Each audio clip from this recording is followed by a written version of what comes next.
So we're going to do this again? Everything's better in black and white. Look at this. He's not wrong, though. Yeah. That's really the thing. Sweet. I'm making my cigarettes and my fedora.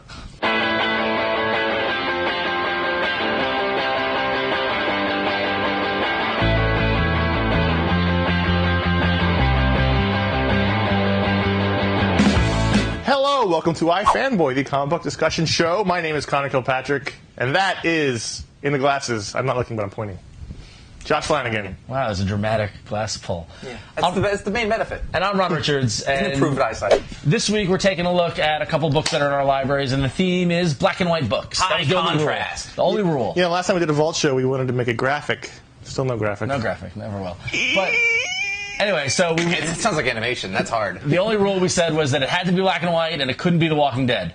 So that was it. Josh, why don't you lead us off with your pick? Yeah, I chose Heathentown with illustrations by Gabriel Hardman, who many of us know from his Marvel work, Hulk. and a story by Karina Serabechko. Okay. This, I didn't know what this was, other than Gabriel Well, it says Hardman. Heathentown. Yes, other than that Gabriel Hardman had drawn it. Okay. I didn't So you know picked it what up was. recently? Yeah, I bought it. So, Since you've been a fan of Gabriel Hardman's. Yeah, like a little after he started on Hulk, I think was when I Did the little picked it up. genre tag of horror at the top help you? Because you're not a horror I didn't look fan. at that. You're not a horror You're fan. not a horror fan. I am not a horror You fan, disdain that's true. horror. Well, disdain's a strong word. He disdains it. Yeah. So what is full of Heathentown? disdain. Is that an elephant I see? It's a mammoth. A mammoth. A woolly mammoth. I'm gonna struggle a little bit to talk about this without giving away the reveal, because what it That's is fair. there's a thing here that you will recognize at a certain point, and you'll go, oh, that's what this is, and that's the part that I don't want to give away. That was very vague. Thank you. But watch, somebody will be like, oh, you ruined it. There's a thing, and you're A girl and her college friend end up in Florida, and a lot of stuff starts to go wrong. The girl, That's better. One girl disappears, and then really horrible things start to happen. Do bodies end up on hooks at any point? It's very possible. That sounds like a kind of thing that's going to go on in here. Does anybody wear a skin suit? A Spanish conquistador comes out of the woods and carries a body back in. Oh, nice. Really? And then just everything starts to go weird. You're in one of those places. Basically, you want to think of the story is you end up in one of those places where you think you're in the world that you understand, and then all of a sudden you're not, and everybody around you knows what's going on and you don't. It's scary as hell. Oh, that's cool. And that's what it is, where it's just like you have no control over anything, and you're asking somebody to make sense of the world that's going on, and nothing makes sense, and it's all very dangerous, and your whole world starts to fall apart and instantly, and it happens very quickly. And there's an explanation for what goes on. There's a swamp, and things happen in this There swamp. are It's meat not hooks. Swamp Thing. There are meat hooks. Yeah, I thought. So this came out in 2009. Yeah. And we've seen Gabe Hardman most recently on Hulk. And that's colored and superhero-y. How different is his art? Because this was probably done 4 years ago. Yeah. I would say it's a little. I think he's come a little ways since then. This isn't bad by any stretch of the imagination. I mean, he's an accomplished illustrator. He does movie storyboards, things like that. But if someone who liked him on Hulk, is it a departure? It's story-wise, it's very different. Yeah, of course. It's not an action Well, until story. the Hulk shows up, which is the thing you recognize. Yeah. That he didn't want to mention. But he's called the Bulk. Copyright. Wasn't there a character called the Bulk? It was in Spider-Ham. It was also Kevin Smith, too. Hulk Bunny was Spider-Ham. The opening credits of Mallrats. Yeah, the Bulk. Ethan Suplee was the Incredible Bulk. Right. And was And Mike Allred drew on that. It was also in John Byrne's What the? Yeah, John Byrne didn't do What the? What? He did the first cover of it. I Did think he? that's why. He did the story. He did I the loved What Flight the? story. I Yeah. did too. Yeah. Wow. Anyway. I mean, I think that if you're a Hulk fan, because you're a Hulk fan, then this is going to be very different. But if you're a Gabe Hardman fan? If you're a Gabe Hardman fan, I think it's a must. It's got all sorts. It was done specifically for black and white, as opposed to for And his color. art is really black and white. Yeah. Ready. He's very good with that, like the shadows and just Him and the Insomnia are negative very shadows. solid. They do that really well. Like if you see it in his sketches, like actually this looks a lot more like his personal sketches that he does. Yeah. That he posts on his blog and stuff like that. So it's got like all sorts of the little dot pitch shading in it. Like it's very classic feeling. This is almost timeless. Like I couldn't, this could have been from any time, but it would make. It's very. It doesn't feel like a comic book story, I suppose, because you don't. It's a graphic novel. Yeah, you get the whole thing in this one sort of. It's not a huge graphic novel. You know, it's one complete story. If you look through it, like they're very classic horror images. Actually, when I say it doesn't feel like a comic book, it doesn't feel like a modern comic book. It feels like one of those old EC horror comic books. Right. Are there vampires? You know, people are getting dragged through the mud with their fingernails. You know, things like that. There are no vampires. Zombies? Well, here's the thing. You don't know. I could tell you. Right. We don't want to spoil. Would you have to kill me? Exactly. Yeah. I wouldn't have I to do kill want to you. read that. For a little while you're like, what am I? What is happening? And then it comes together as a story should. So you would recommend? I would recommend it. It's a fun story. If you're a horror guy, I'm not a huge horror fan, but it delivered on that. But from an artistic standpoint, if that's the only thing you're looking for, then and you're a Gabe Hardman fan, which I definitely am, it's totally worth it. Cool. Beautiful book, and it's just a nice little package. Nice little graphic You novel. have a nice little Saturday with this. That's what I'm saying. All right, Connor. Well, different from Heathentown in that there are no meat hooks or presumably zombies. Maybe. Is Scenes from an Impending Marriage from Adrian Tomine. It's a very different book than what I just talked about. Yeah, and I can't believe you bought this. Like, it was so funny because I bought it the week it came out as well, and you asked me, like, did you get that? I'm like, yeah, did you? Like, it was one of those weird. It's subtitled A Prenuptial Memoir by Adrian Tomine. Adrian Tomine is from Optic Nerve. Yeah, known for Optic Nerve, Yeah. indie, alternative kind of Fantagraphics kind of. It's sort of the catch-all term for all of those comics. About 4 years ago, I read about 5 or 6 issues of Optic Nerve, and I really liked the art a lot. Yeah. And this was one of those, register impulse purchase. Like People Look Magazine. at the size. It's like It's exactly the size. It's like People Magazine. It's small. It's 54 pages. Us every It's week. $10. Us weekly. And so I was literally at the counter going, I like Adrian Tomine's art a lot, so I'll pick it up. And I like sort of personal stories, and this is a diary of his getting ready to get married. Now, you keep saying you like the art. Were you not a fan of the Optic Nerve stories? Not as much as the art. Well, sometimes they were. The Optic Nerve stories. Well, the thing was that for me, a lot of them they weren't.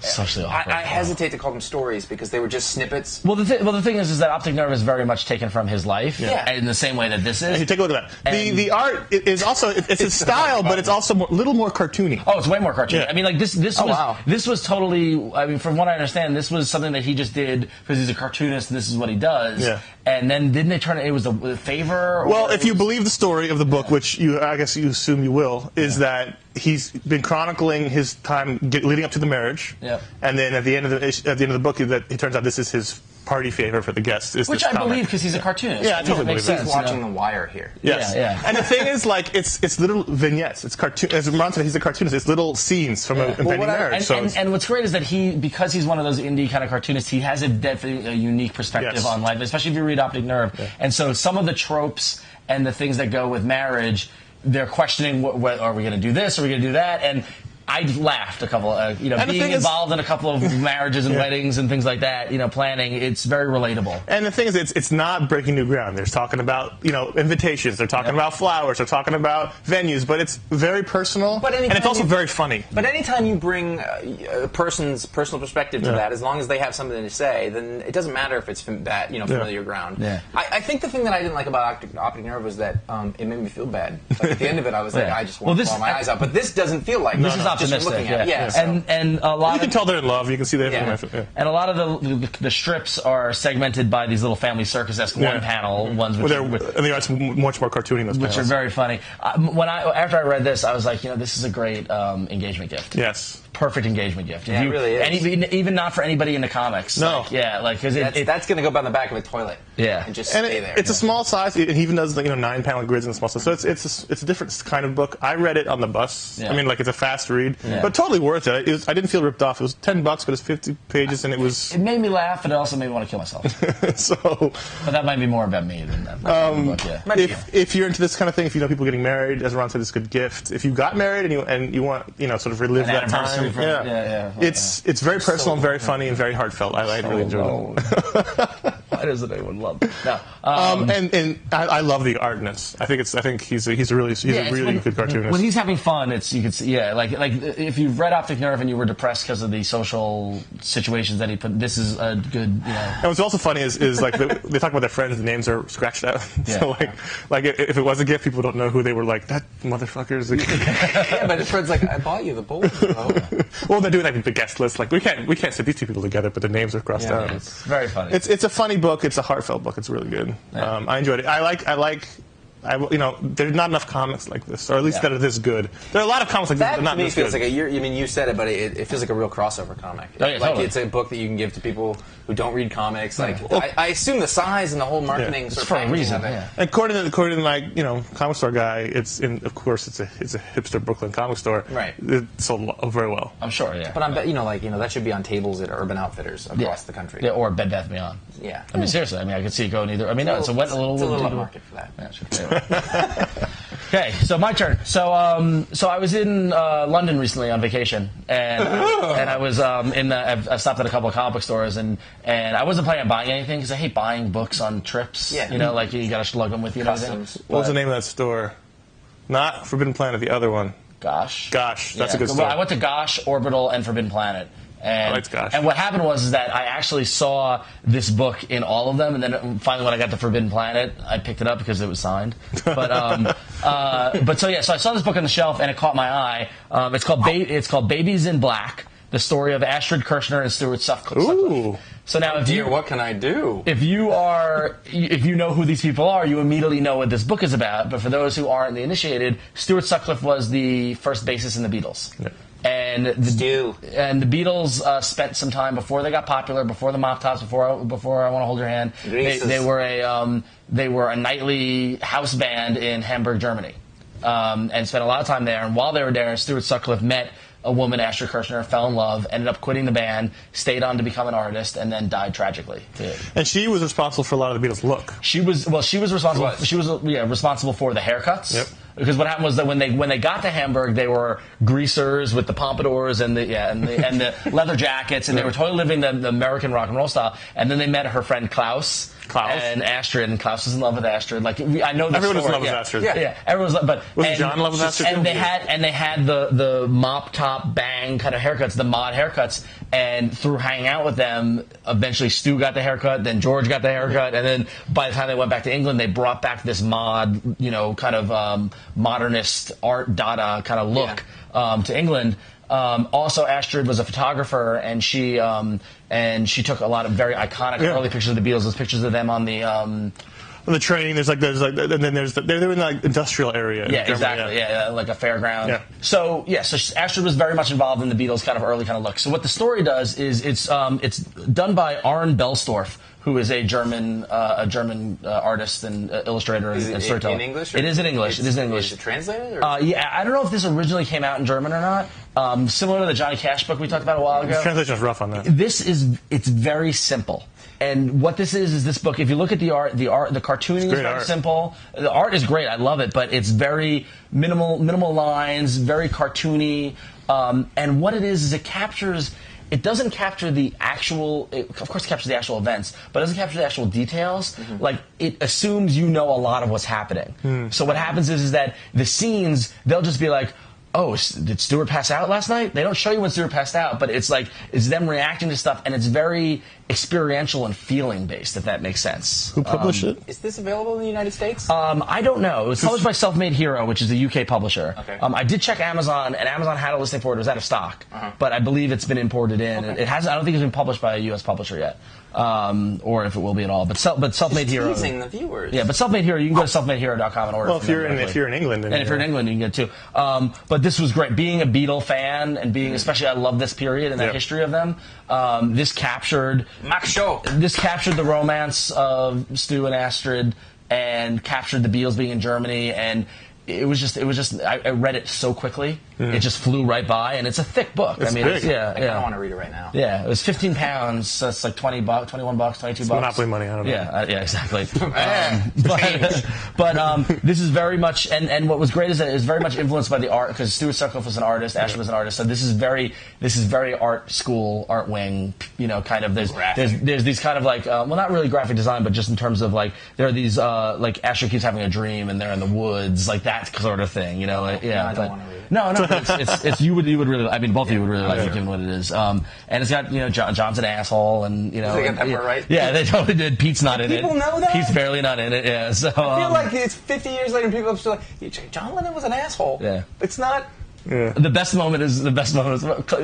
real tragic story is Klaus, because like when Stu quit the band, they're hanging out, and Klaus is like, "I'd really like to be the bassist," and John's like, "Oh no, Paul's already bought a bass. He's going to be the bassist," and like walks away. Can you imagine how different the Beatles would have been if there was a German? Oh god, Klaus was in love with them, and you get that from this. Like they show Klaus is the one who discovered him. Like he walks into a club and then goes back to Astrid, like, "You have to come," and like the club was in a bad neighborhood. Everyone's like, "Why are you going there?" But like it was this sense of energy. It was this sense of like something was changing. John, Paul, George, Ringo, and Klaus would not have worked. Well, Pete was the drummer. No, but I mean, eventually, Pete wasn't very good. Yeah. So if you ever saw the movie Backbeat, you want to read this book. Trust me, and enjoy the movie. Better than Backbeat? Yeah, it's like I enjoyed Backbeat. Did you watch Nowhere Boy? Yes, I did. Yes, it's better than Nowhere Boy. No, I thought Nowhere Boy was. I liked it a lot. Yeah. But anyway, it looked good. So it's from Self-Made Hero. About $20 or so. It's a lot of pages. It's Middle Earth money. Over 200 pages. So yeah, it's Middle Earth money exactly. So go to iFanboy.com. You can comment on all these books if you read them. Share what you think of them. Did you have to pay in Deutschmarks? No. Those don't exist anymore. But yeah, so go to iFanboy.com. Leave a comment. Tell everyone what you think of these books. And you can email us at contact@ifanboy.com or write us a voicemail. Or sing us a voicemail. You could write out the voicemail, then read it. Yeah, some people do that. 888-FANBOY-326-2697. Go to twitter.com/ifanboy. And? You know John Lennon on Twitter? He would have been good on Twitter. Yeah, I think what else? John, what else? Facebook.com/ifanboy. He's done there. I'm done.